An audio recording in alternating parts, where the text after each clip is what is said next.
noite a todos.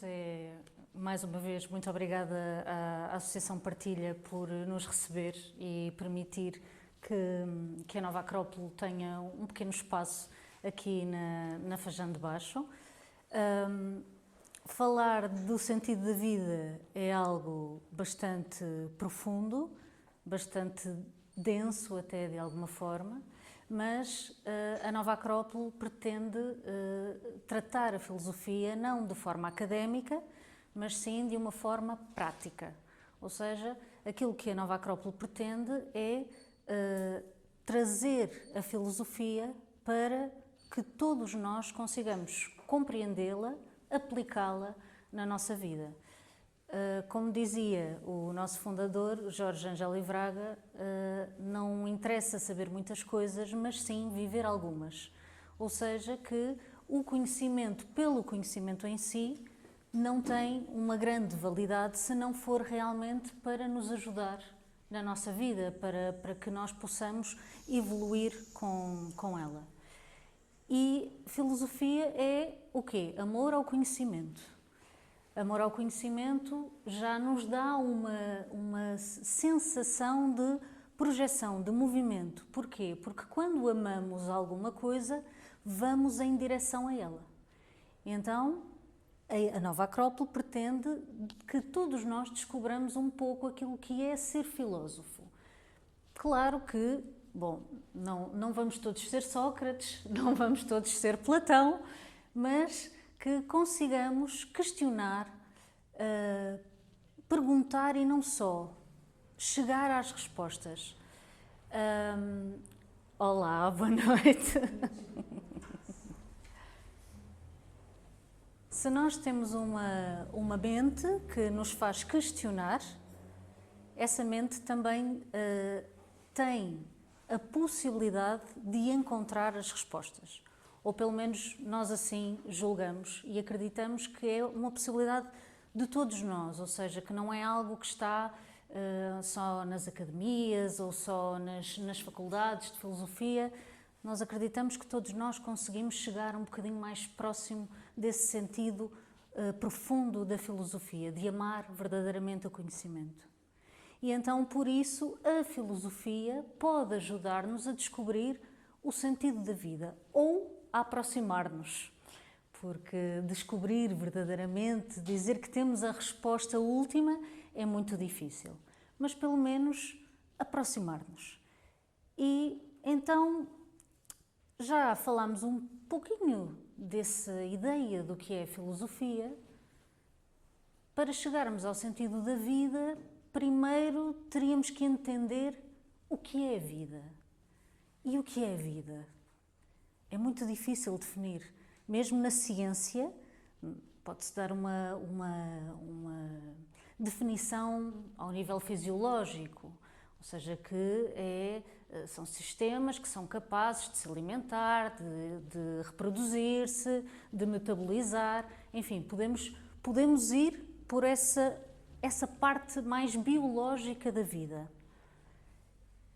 Mas não buscamos só respostas na ciência. Por exemplo, durante muito tempo, quem deu resposta às perguntas do ser humano, porque o ser humano questiona-se por natureza, quem deu as respostas durante muito tempo foi a religião. E a religião, então, o que é que dirá do sentido da vida? A religião já pode dizer que o sentido da vida seria uma reconexão com o Criador, seja isso o que for, no entendimento de cada um. Ora, mas isso já deixa a nossa vida, para uma espécie de segundo plano, porque se a finalidade é esse reencontro com o Criador que nós não conseguimos ver, tocar, cheirar, sentir de forma nenhuma, a não ser internamente, então parece que não há propriamente um sentido para esta vida, não é? Aquilo que fazemos todos os dias. Porquê é que vivemos? Porquê é que vivemos? Para quê? São perguntas que o ser humano tem mesmo dentro de si e que não consegue resolver. Nem a ciência, nem a religião nos conseguem esclarecer devidamente estes porquês. Porque mesmo o que é verdadeiramente a vida? Será que vida é oposto à morte? Normalmente fazemos essa dualidade, não é?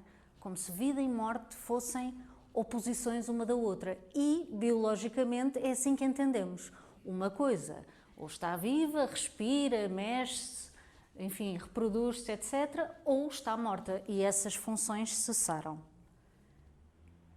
Mas não será a morte apenas algo que faz parte também da própria vida? Ou seja, a morte, não falando da morte física, é necessária para tudo. Quando nós vamos crescendo, não é? Somos crianças, depois tornamos-nos adolescentes, depois tornamos-nos jovens adultos e por aí fora. De alguma forma, há uma espécie de morte e renascimento a cada evolução, não é? Ou seja, a dada altura, a criança tem que crescer e tem que passar a ser um adolescente, tem outras necessidades, não é?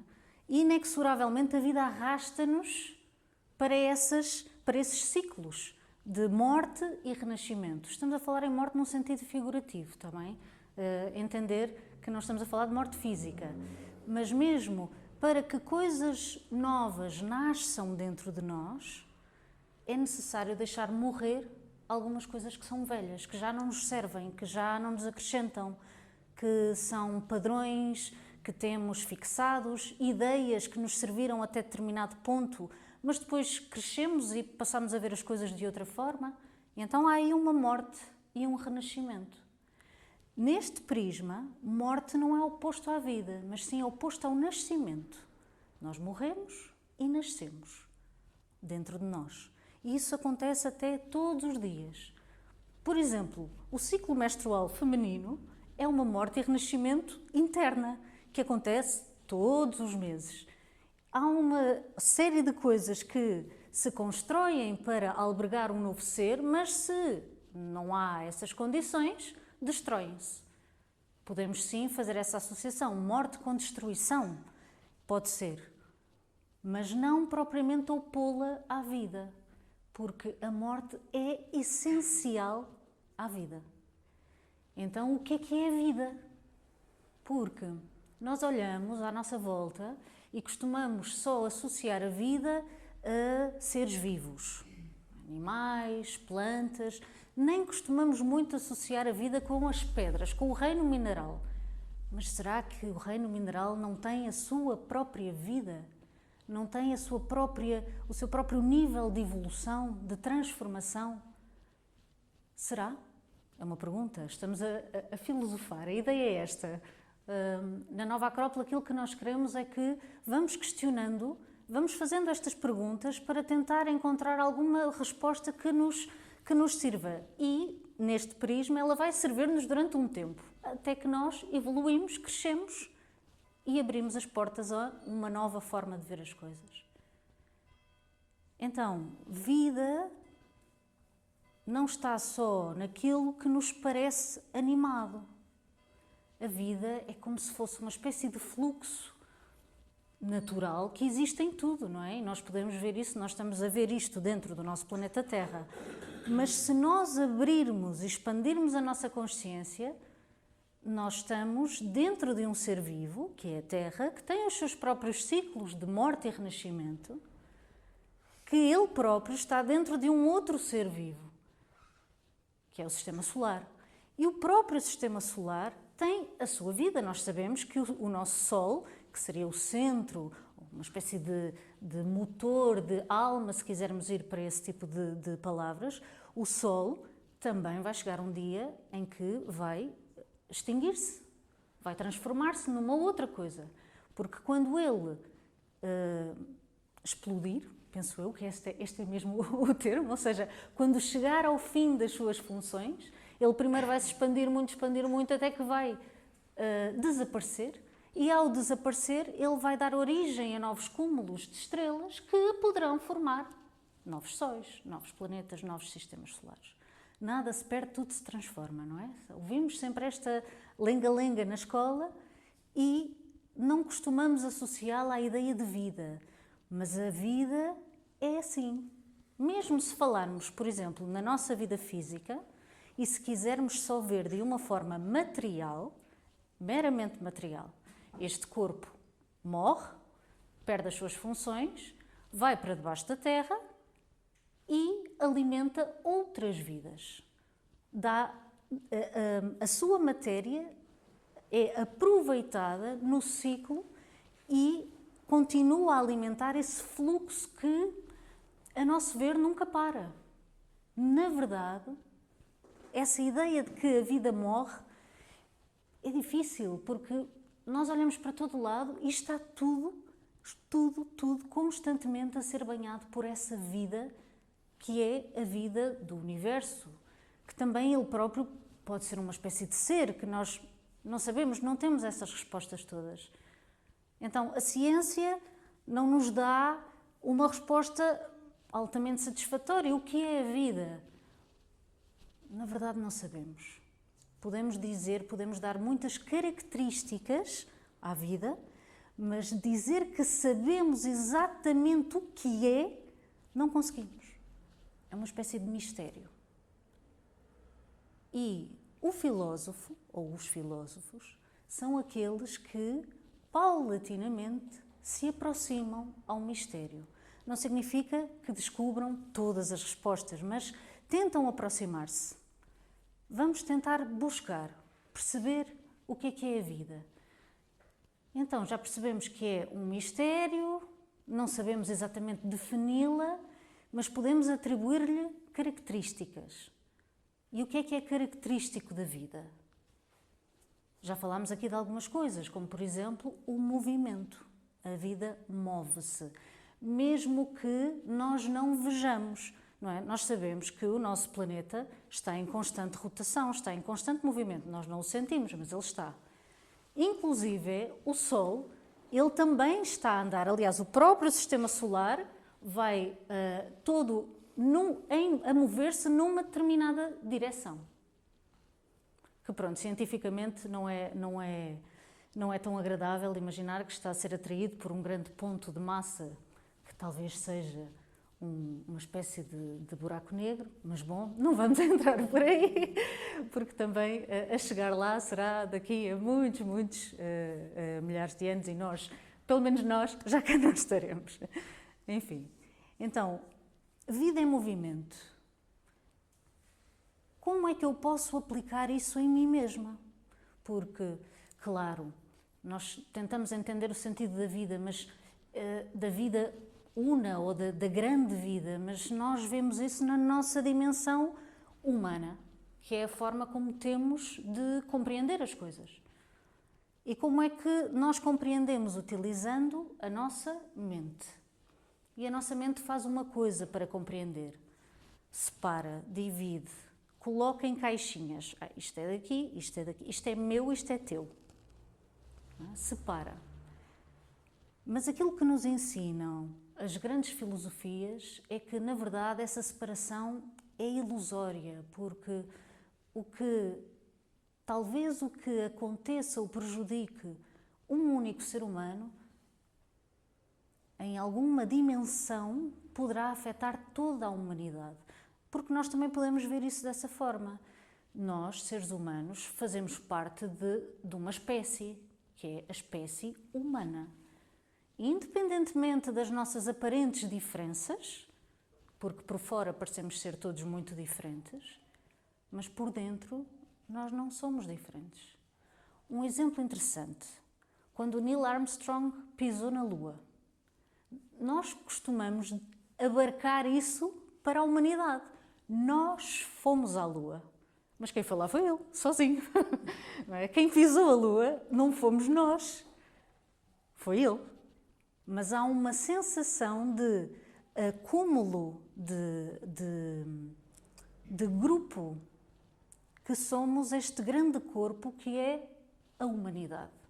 Então a humanidade vai conquistando pequenos degraus. Por isso, talvez, uma má ação minha pode prejudicar a alma humana, vamos dizer assim nestes termos, ou seja, esse grupo no seu todo. Claro que nós não vemos isto, não é? Porque somos bilhões de seres humanos, cada um está na sua vida, cada um faz as suas coisas e o que eu faço não interfere com a vida de ninguém. Também sabemos que isso não é verdade, não é? Porque aquilo que eu faço pode afetar a minha família, os meus amigos, o meu relacionamento, o meu trabalho, enfim, uma série de grupos que estão conectados à minha existência. Porque nós não existimos sozinhos. O ser humano tem essa necessidade de viver em comunidade. Estamos um pouco esquecidos disso e a comunidade reduziu-se a um muito pequeno grupo, normalmente a família mais próxima, mas mesmo assim, viver sozinho, eu sou totalmente independente, isso não é verdade sequer. Aliás, como nós sabemos, nós não somos independentes. Isso é uma ilusão que nos cria a sociedade de consumo. Eu trabalho, eu ganho o meu dinheiro e então eu vivo sozinho. Bom, eu não construí a minha casa, eu não fiz as minhas roupas, eu não cultivei a minha comida, enfim. Eu dependo de uma série de ações de tudo o que está à minha volta. Só que temos alguma tendência a esquecer-nos disso. Mas então, o que é movimento? Como é que eu aplico isso na minha vida? Se eu quero encontrar um sentido, eu tenho que me dirigir a algo. Eu tenho que me mover em relação a, não é? Movimento. O problema está em encontrar essa direção. Eu vou-me mover em direção a quê? O que é que vai trazer verdadeiro sentido à minha vida, não é? É um jogo de palavras. Uma vida com sentido é o sentido da vida, de alguma forma. Então, eu tenho que ter coragem de saber que eu tenho que me mover. Eu estar aparentemente quieto, primeiro não é verdade, porque nós temos uma mente que está dentro da nossa cabeça que raramente está quieta. Quem consegue realmente encontrar a quietude mental, eu parabenizo, é algo extremamente difícil, mas que bom. No entanto, é algo, a mente humana é algo que necessita de movimento, que ela própria tem que se movimentar, que questionar, que perguntar, que andar às voltas. É o que ela faz, digamos que é o sentido da mente. Ela tem que se mover. O problema é quando nós nos opomos a esse movimento. Ou seja, a nossa mente ou o nosso sentir interno diz-nos que nós devíamos fazer algo que nos complete, mas por condicionamentos externos ou por vergonha ou enfim, por alguma coisa que nos impede, nós travamos esse movimento. Então, aí nós estamos a ir contra um possível sentido da vida. Claro que a nossa mente às vezes também nos diz para fazer coisas que não são nada boas e ainda bem que nos travamos. Bom, é preciso saber o que é bom e o que é que não é. E então aqui entramos numa outra ideia. Como é que nós sabemos que realmente nos devemos mover em direção a algo? O que é que dentro de nós, qual é a bússola que nos vai dizer, isto está bem, isto não está bem? Como é que nós sabemos isso? Bom, existem muitas tradições, umas que falam em intuição, outras que falam em outras possibilidades. Podemos até ser pessoas muito racionais e queremos fazer tabelas, também ajudam. Isto, se calhar, vai-me levar a este caminho, isto vai-me levar a este, não é bom. Mas há uma forma prática, que é isso que nos interessa, porque ter acesso à nossa intuição talvez seja algo muito difícil e não acessível a todos nós. A não ser que consigamos encontrar quietude interna. Mas bom, então, uma forma é perceber isto prejudica-me ou não. Mas temos que ir mais além. Porque pode não me prejudicar a mim, mas prejudicar quem está à volta. Outra vez, o sentido de comunidade. Prejudica os outros ou não? Se não me prejudica, não prejudica os outros, nem o meu entorno, bom, então eu posso caminhar nesta direção. Às vezes pode não ser o caminho certo, às vezes podemos estatelar-nos na mesma, tudo ok. A vida é feita de experiências. Outra coisa interessante da vida. A vida é feita de experiências. Também podemos dizer que é uma espécie de característica da vida. Nós temos que viver as coisas, nós temos que experienciá-las, nós temos que saber se é para cair ou se não é para cair. E às vezes temos mesmo que cair. Porque também nos ensinam as filosofias mais estoicas que quando nos aprendemos a levantar é que realmente nos superamos. Então, movimento, direção, experiência, tudo faz parte desta ideia da vida. E também, para que é que fazemos isto tudo? Porque temos de evoluir. Porque a vida, e se falarmos só a nível biológico e científico, o que é que fazem as formas? Todas as formas que nós conhecemos, todos os seres, vão evoluindo ao longo de milhares de anos, vão se adaptando à vida, ao fluxo da vida. Vão se reinventando, vão criando novas estruturas. Para quê? Para conseguir canalizar melhor este fluxo. A ideia de evolução traz-nos uma possibilidade de superação. Porque eu, para evoluir significa que vou crescer. Ora, crescer até fisicamente, não é? As crianças chegam a uma altura que têm as dores de crescimento. Ora, internamente, nós temos dores de crescimento. Talvez seja o melhor método para crescer, como nos ensinou o Buda, dor como veículo de crescimento. Ora, porquê? Porque se eu estou numa situação sempre muito confortável, não há nada de novo. E se vem o novo e se eu me fecho porque, ai meu Deus, que medo do que virá. Então, como é que eu vou evoluir? Como é que eu vou descobrir novas formas? Como é que eu me vou adaptar a esta nova necessidade da vida? Porque a vida é inexorável, a vida não para. Mesmo, por exemplo, as pessoas que entram em coma e ficam em coma durante muitos anos, elas quando acordam envelheceram. A vida continuou. Embora não de um aspecto interno, e que também já há estudos que dizem que não é assim, mas bom, parece que aquela pessoa está parada, mas na verdade não está, a vida continuou. E estamos a falar sempre de duas dimensões, principalmente quando falamos em relação ao ser humano. Falamos de uma possibilidade de ação externa. Como é que eu evoluo? Eu vou crescendo, vou-me evoluindo, vou estudando, tiro o meu curso, entro no mercado de trabalho, caso, tenho filhos, envelheço e morro. Bom, isso é uma espécie de evolução, mas só isso para o ser humano não chega. O ser humano tem uma outra vida, que é a vida interior, que também, de alguma forma, é inexorável. Porquê? Porque há uma voz que nunca se cala, e aqui estou a falar de consciência. Aqui já estou a falar de algo que, é um dos grandes paradigmas da ciência. O que é isso da consciência? Como é que nós estamos conscientes? Como é que nós conseguimos ter uma análise dentro da nossa cabeça aos nossos próprios pensamentos? Não é? É interessante, nós conseguimos pensar uma coisa e ao mesmo tempo há algo em nós que está a analisar esse pensamento. Isso é outro tipo de vida que nós também não manejamos muito bem. Mas bom, vamos acessando um bocadinho mais, um bocadinho menos. Então, no ser humano, o natural é nós começarmos a desenvolver esse sentido internamente, através do eu. Eu sou.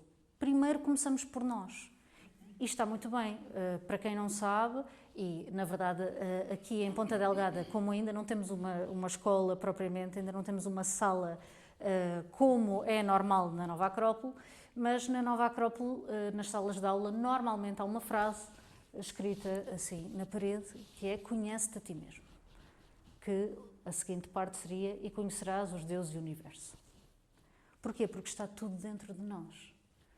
É uma ideia de que o ser humano, também outra frase que se conhece muito, que é o ser humano como medida de todas as coisas. Isso pode ser um pouco egoísta, e se nós não sairmos do egoísmo e do nosso umbigo, é isso que se torna, e foi isso que aconteceu durante muito tempo.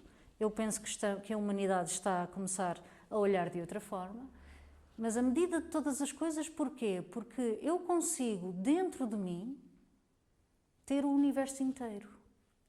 Se nós olharmos para o nosso próprio corpo, que é uma unidade por si, não é? Um corpo, mas se o olharmos a nível de sistemas, de órgãos, já é múltiplo. Ele já tem muitos sistemas que funcionam e que permitem que a unidade do corpo funcione. Se um sistema funciona mal, a coisa começa a descambar. E se virmos ainda mais dentro, a nível celular, por exemplo, então somos milhões. Tudo isto é apenas um, mas ao mesmo tempo é múltiplo. E que é o mesmo que podemos dizer do sistema solar. O sistema solar é um, mas é múltiplo. Não é? O universo é um, mas é múltiplo. Então, nesse sentido, nós somos a medida de todas as coisas, porque nós conseguimos olhar para dentro e perceber a dimensão do universo inteiro só na autoanálise. Então, começamos pelo eu. Eu tenho que me descobrir, eu tenho que me conhecer. E aí, pela minha pouca experiência, é talvez a tarefa mais difícil da vida toda, conhecermos a nós mesmos. Precisamente porque nós também vamos evoluindo, mas o que nos ensina a filosofia é que há algo dentro de nós que é sempre o mesmo. E embora nós tenhamos adaptações, transformações e até pensemos às vezes de uma forma e depois mudamos de ideias e pensamos de outra, há algo dentro de nós que continua a ser sempre o mesmo. E o que será isso? Então, começo pelo eu, mas ao descobrir-me, eu vou chegar ao outro. Por aquilo que já tínhamos falado ainda há pouco, ou seja, eu não existo sem o conjunto. Então, primeiro eu tenho que me transformar, eu tenho que evoluir. Para quê? Para beneficiar o todo. Porque não existe uma evolução. Outra vez, se nós não vivemos sozinhos, ao evoluirmos, estamos a evoluir com o todo. Estamos a permitir, a proporcionar uma evolução no todo. E estamos a beneficiar todos. Se eu me quero desenvolver, e vamos dizer que eu quero ser uma pessoa melhor, eu quero ser mais generosa. A generosidade não é para mim, não é para eu me dar a mim mais coisas. Quer dizer, num sentido egoísta, até pode ser. Mas penso que não é esse o objetivo da generosidade. A generosidade é dar. É como a vida dá. A vida só dá. Só dá. É um fluxo que não para de dar nunca. Porquê é que nós não aplicamos isso na nossa vida? Porquê é que nós queremos as coisas só para nós? Ou porquê é que nós queremos a evolução só para nós? Isso não tem sentido. Isso está contra aquilo que seria o sentido do universo. O sentido da vida. Então, um dos sentidos da vida pode ser este. Dar. Porque a vida dá. Uma ideia também boa é que um filósofo, estou a falar de nós seres humanos como filósofos comuns, um filósofo tem de ser capaz de olhar para a natureza e retirar exemplos, porque a vida diz-nos tudo. Se nós soubermos ler, claramente, se quisermos ver as coisas como elas são e não como nós gostaríamos que elas fossem, porque isso é egoísmo. Isso é querer as coisas como nós achamos que elas devem ser. Ora, bom, na maior parte das vezes a vida não nos dá as coisas como nós achamos que elas devem ser, mas sim como elas são, como elas têm de ser. É a mesma coisa, eu quero ter um relacionamento e eu quero que aquela pessoa seja como eu quero que ela seja. Então posso namorar comigo mesma. E pronto, e assim fica. Não, eu tenho que encontrar o outro na sua diferença e eu própria adaptar-me. Tem de haver, obviamente que é uma dança, não é? É uma dança entre uma adaptação de um com o outro. Isso é óbvio. E nós podemos expandir isto para todo o tipo de relações da nossa vida. Então, eu evoluo para beneficiar o todo. Porque se todos fizéssemos isso, todos evoluíamos e todos beneficiaríamos mais uns aos outros. Mas falta algo, que é construir em conjunto. Eu acho que os filósofos são sempre um pouco idealistas e os idealistas sonham com um mundo melhor. Um mundo melhor não é como se fosse uma coisa fora de mim. Eu espero que venha alguém, que não sabemos quem é, que resolva aqui o cenário e então eu já posso participar. Ora, egoísmo novamente. Não. O mundo melhora se eu fizer dele um lugar melhor. E se, em conjunto, tentarmos construir um mundo melhor. É claro que isto parece tudo meio abstrato e quase impossível, claro, nós temos um mundo atualmente caótico e que nos parece insolucionável. E talvez seja, para já, não sabemos muito bem. Mas se todos fizéssemos esse esforço de evoluir, quem sabe, poderíamos efetivamente construir um mundo melhor. Mas para isso temos que evoluir, temos que nos superar. Como diria Carlos Adelantado, o atual presidente internacional, encontrar o sentido heróico da vida. Heróis.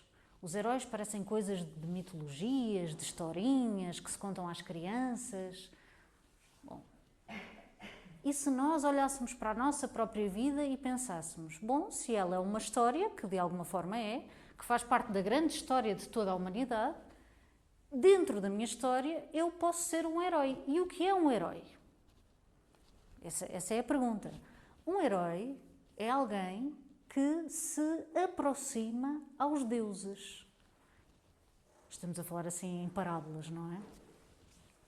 Vamos dizer que os deuses são o melhor que existe do ser humano, a melhor capacidade. Isso seriam deuses. Os deuses seriam aqueles que já se conquistaram a si mesmos, já se superaram totalmente.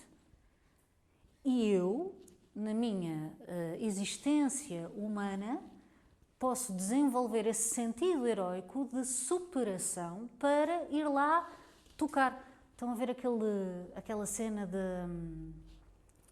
da Capela Sistina, em que está, aliás, na verdade, Deus é que está a fazer um grande esforço para chegar ao homem e o homem está assim, muito ao de leve, se calhar devíamos ser nós a fazer um esforço.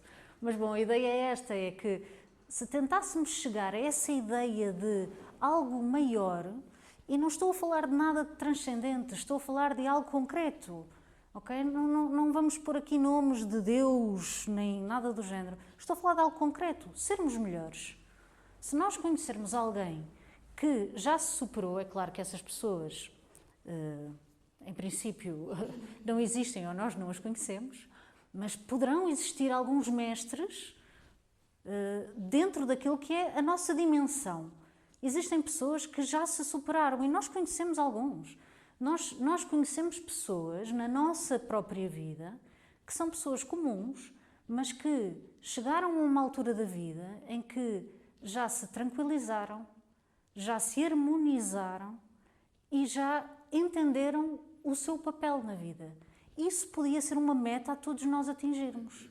Tranquilizar-nos, superar-nos, harmonizar-nos com a vida, porque talvez a maior parte dos problemas que tenhamos são desarmonias com a vida. A vida dá-nos limões e nós queremos fazer sumo de maçã com os limões. Ora, não dá. Não dá. Nós temos que aprender o que a vida nos dá e aprender a trabalhar com isso. E superar-nos. Aqui há um sentido, claro, o herói é aquele que vai à luta, que guerreia, que se supera. Vamos pôr nesta base, na base da superação. E olhando para a natureza, nós conseguimos retirar alguns ensinamentos de superação. Por exemplo, se nós conseguíssemos resistir como uma montanha aos vendavais da vida, é um ensinamento que as montanhas nos dão, que as pedras nos dão, resistência. E que nós precisamos de ter desenvolver esse poder interno de resistir e não de vem um qualquer ventinho e fomos arrastados pela vida. Não, nós precisamos de ter essa força interior, desenvolver um poder de resistir. Depois também, por exemplo, com as plantas, o reino vegetal, o que é que aprendemos? Já é uma coisa mais leve, de movimento, de absorção, não é? O que é que fazem as plantas? Absorvem, transformam e dão melhor, não é? Que bonito, olha que ensinamento tão bonito. Absorver o que a vida nos dá, que às vezes dá-nos coisas amargas, transformar dentro de nós, porque nós não temos que deitar fora o dióxido de carbono. Nós temos que deitar fora o oxigênio que vai alimentar os outros. Porque essas experiências que nos maltratam, que nos magoam, elas devem ser transformadas internamente.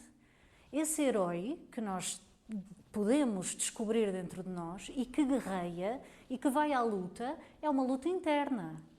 Não é uma luta externa. Eu não tenho que ir para a rua guerrear com os outros. Talvez se eu lutasse mais internamente, eu teria mais compreensão com quem está à minha volta. Porque compreenderia que os meus problemas não são diferentes dos problemas dos outros. Se eu tenho um problema de compreensão com a vida vai se tornar difícil. Mas se eu tentar tranquilizar-me, harmonizar-me, perceber o que é que ela me está a dar, eu posso tentar então transformar isso para dar algo melhor, não é? A ideia, como vocês têm aí nesse textinho na vossa cadeira, a ideia é, nós temos troncos na vida, mas nós dos troncos podemos fazer barcas e não ser simplesmente troncos arrastados pela corrente da vida. Ao contrário, nós podemos fazer barcas e ser os barqueiros que nos conduzimos onde queremos. A ideia do cavalo e do cavaleiro. Ora, quando o cavaleiro monta o cavalo, quem é que decide o caminho? É o cavalo. Isso às vezes acontece-nos. O cavalo decide o caminho e lá vamos nós por aí desenfreados e, bom, nem sempre o resultado é o mais positivo. Mas quando o cavaleiro toma o controle, toma as rédeas, então há uma direção. Nós vamos para onde eu quero ir. Então resistimos, fluímos com a vida, absorvemos o que a vida nos dá, transformamos e damos melhor. E depois chegamos ao reino animal. E o que é que nos ensina o reino animal? O amor, não é? O amor, essa grande força que transforma tudo. Mas não é um amor, não é uma paixãozinha. O amor, quando nós falamos, e hoje em dia a palavra banalizou-se de tal forma, e fala-se em amar o próximo, o amor universal, mas depois o que fazemos na nossa vida pessoal não vai de encontro a essa pretensão. Eu tenho que desenvolver um verdadeiro amor pela vida, um verdadeiro amor pelo outro. Verdadeiro. Outra vez, ver as coisas como são e não como queríamos que fossem. Isso é amor. E mesmo assim, aceitar e caminhar juntos. Isso é amor. E chegamos ao reino humano. E o que é próprio do ser humano? A mente, já falámos, não é? E o que é a mente quer? Saber. Saber tudo. A mente é uma curiosa.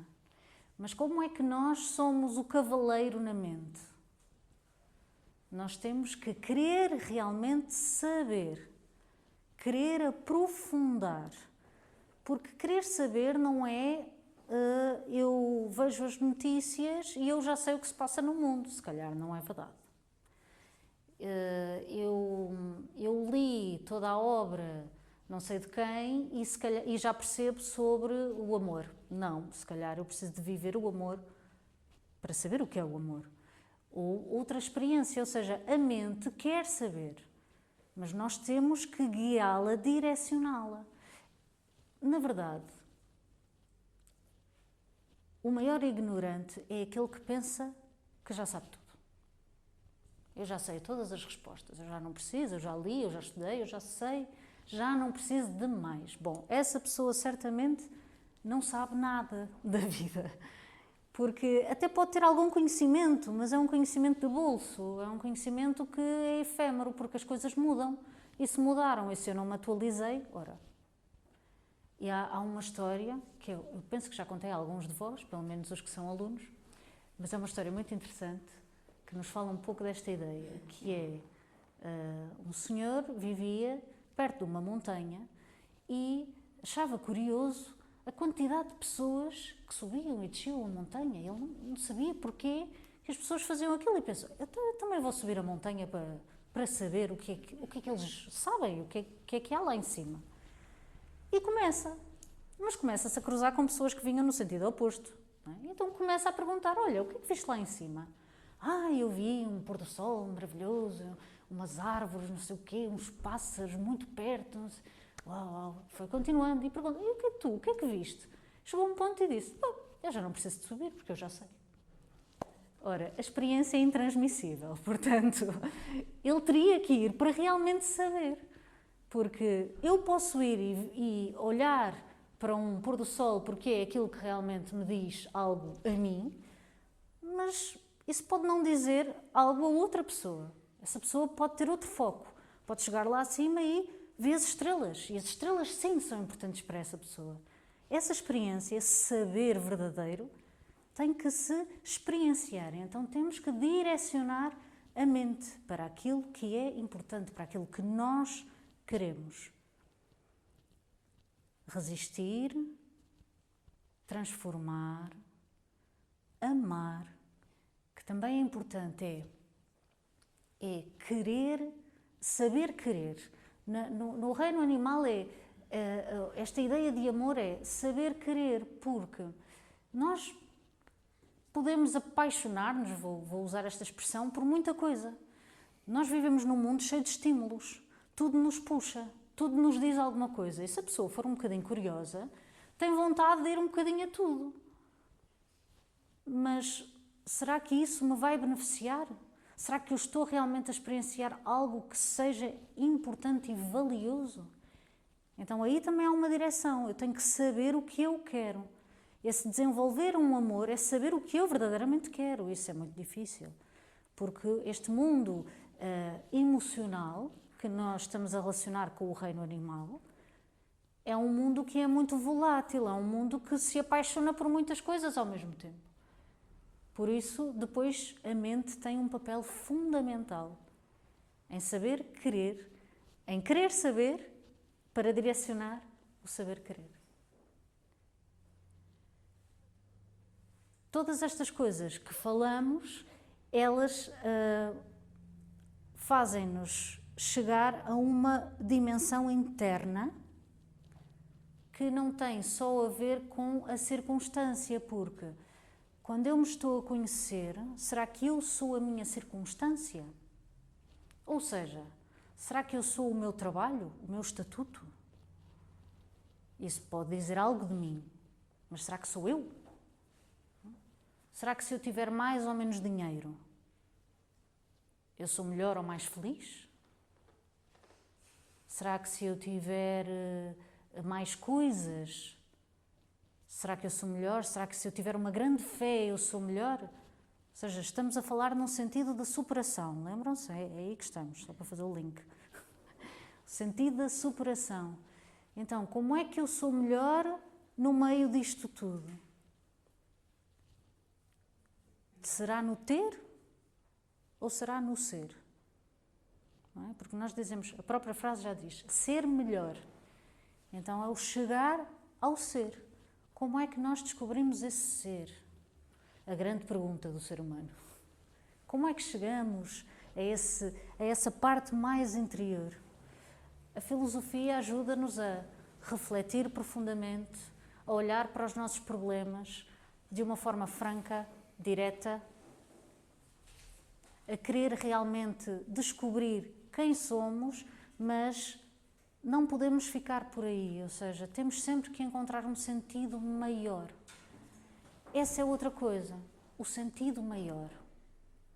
Porque se eu ponho a minha felicidade, a minha projeção, toda ela, por exemplo, numa carreira, isso esgota-se e muito rápido, os anos passam muito rápido e nós chegamos lá muito rápido. E chegamos, e agora? Acabou? Já acabou o que eu sou? Será que esse é o objetivo? Será que o objetivo é outra vez, é ter mais coisas? Ou eu vou casar, vou ter filhos e aí é que eu vou ser feliz. Nós temos uma tendência a deixar para depois de alguma coisa. Ou seja, eu vou chegar àquela altura da vida, por exemplo, eu vou-me reformar e aí é que eu vou conhecer o mundo. Ora, se tivermos a sorte de ter saúde e dinheiro neste mundo em que vivemos, talvez até consigamos conhecer alguma coisa. Mas depois até vêm os netos e depois não queremos sair perto dos netos, ora já não vou conhecer o mundo. Então tudo isso que nós atrasamos para depois eu vou conhecer, eu vou experienciar depois, esse depois pode nunca chegar. Então há uma necessidade do ser humano tomar rédeas da sua vida com esse sentido de descobrir esse herói. E como é que fomenta o herói? O herói normalmente, sim, já sabemos que ele vai à luta. Ele vai à luta com o quê? Com armas. Ora, o Hércules tinha uma maça, por exemplo. Pronto. Mas como nós já sabemos que a nossa luta é interna, a massa não nos vai servir de muita coisa. A não ser se nos quisermos bater a nós mesmos, que também não serve de absolutamente nada. Então, há uma necessidade de desenvolver aquilo que nós na escola muitas vezes falamos como as armas do herói, que são as nossas virtudes. Que são coisas que às vezes estão um pouco para trás. Se eu vos perguntar quais são os vossos maiores defeitos, eu aposto que vêm vários à cabeça. Mas se eu perguntar qual é a vossa maior virtude, será que sabem? É que normalmente olhamos mais para o problema do que para a solução. E para navegar na vida, para ser esse barqueiro que leva o barco para onde nós queremos, nós temos que ter muita consciência de que armas é que nós levamos para essa nossa luta interior. Nós temos que descobri-las e não só através dos nossos defeitos, ou seja, daquilo que nos falta, nós também conseguimos, se formos como a planta, transformar isso, quem sabe, numa virtude, com muito trabalho, muito esforço, muita luta. Não existe vida sem esforço. Isso é uma ilusão. O meu vizinho, tudo lhe corre bem. Não é verdade. Todos nós temos inquietações internas. Todos nós podemos parecer que vivemos muito bem, aliás, vivemos na era em que toda a gente nas redes sociais tem uma vida maravilhosa. E depois, quando nós até conhecemos as pessoas e sabemos que não é assim. Ou seja, todos nós montamos uma grande máscara para viver essa máscara quando no fundo está um ser lá dentro a gritar, por favor, vive-me, dá-me vida, dá-me espaço, deixa de ser tu mesmo. É que, na verdade, nós passamos a vida a tentar ser diferentes, mas a ser diferentes copiando outros. É uma espécie de paradoxo, uma coisa que não faz muito sentido. Para nós sermos diferentes, nós só temos que ser autênticos, verdadeiros. E com isso eu não quero dizer disparar os nossos defeitos para todo lado, não é? Porque nós também, autenticamente, também temos defeitos. Mas é sermos autênticos no melhor. A nova Acrópole chama-se Nova Acrópole porque, não sei se todos sabem, mas a Acrópole estava no sítio mais alto da cidade. Então, esta é a ideia. É que todos nós dentro temos essas cidades altas. E não é para olhar nem com desdém, nem com soberba para baixo.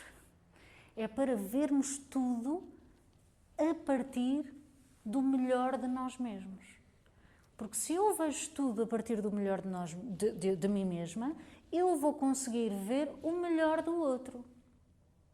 Um bom exercício que podemos levar para casa, que é experimentar, pensar numa pessoa que não nos cai assim tão bem, vá, e é fácil, todos nós já pensámos numa, mas fazer o exercício de ver quais são as melhores qualidades dessa pessoa. Porque ela tem. Ela tem qualidades. Todos nós temos qualidades. E todos nós também temos defeitos. Ou seja, não é... Às vezes é um bocadinho, outra vez, o nosso umbigo a pôr-nos num pedestal e a dizer eu sou melhor que toda a gente. Isso não é verdade. Nós todos enfrentamos as mesmas lutas, as mesmas dores, as mesmas dificuldades. Mas todos nós também temos um outro lado que nos permite atravessar tudo isso. Essa dimensão interna, que é o ser, é talvez a única forma de chegar a um verdadeiro sentido. Às vezes falamos de mistério como o fogo, que está aqui presente connosco hoje. O fogo interno no ser humano, que é uma espécie, é a nossa mente, é a qualidade do fogo, é a qualidade daquilo que é capaz de ver. Pode ser o pior, pode ser o mais destruidor de todos, mas também pode ser o melhor, porque se nós precisarmos de calor, o fogo dá-nos. Se precisarmos de luz, o fogo também nos dá. E toda a antiguidade relacionou o fogo com o conhecimento. Então, nós, enquanto filósofos, aquilo que devemos fazer é aproximar-nos ao fogo. É esse fogo que transforma e não que destrói. Porque ele pode destruir, mas está no nosso controle ele iluminar, dar calor e elevar-nos. Sim, porque o fogo o que é que faz? Sobe. Sempre, não é? A ideia de que se tivermos um fósforo, podemos virá-lo em todas as direções. O que é que vai acontecer? A chama vai sempre virar-se para cima, sempre. Então, esta é uma boa ideia. Como encontrar o sentido da vida? Sermos quentes, amorosos, calorosos, dar calor a nós mesmos e ao outro, iluminarmos, por onde passarmos, deixarmos um rastro de luz e não de destruição. E elevar-nos até essa cidade alta, até esse ponto de consciência mais amplo, mais elevado, que é capaz de abarcar o todo e não ficar só em si mesmo. E para terminar, há uma frase que a mim me serve muito, que é de um mestre de sabedoria indiano, que diz assim: viver é aspirar, criar, transformar-se e triunfar. Aspirar porquê? Porque necessitamos desse algo maior que nós, ou seja, que os nossos objetivos não sejam curtos passinhos. Tem que ser algo maior. Eu quero transformar o mundo. Normalmente os adolescentes querem transformar o mundo. E o que é que nós lhes dizemos? Tu não consegues, não vais conseguir porque ninguém consegue. Pronto, já a cortar as bases aos adolescentes logo, a cortar as asinhas àquelas almas que estão num fervor de querer fazer algo bom. Então precisamos de aspirar a algo maior, a mundos maiores, melhores, a algo que nos eleve, que nos puxe para cima. Criar, porque faz parte do ser humano. Nós temos que construir algo, faz parte de nós. Se não construirmos, é como que se passássemos pela vida e não deixássemos rastro nenhum. E alguma coisa nós temos que deixar, e que seja boa. Transformar-se, obviamente, é disto que falamos o tempo todo, esse guerreiro, esse herói que vai pela vida a superar as suas provas com as suas melhores armas para chegar aos deuses, transformar-se e triunfar. Porque, como diria o nosso fundador, todos merecemos um pouco de glória. Ou seja, na nossa medida, Todos merecemos um pouco de glória, um pouco dessa elevação, um pouco de chegar a parecer que conseguimos tocar nos deuses. E bom, isto era a minha reflexão. Obrigada.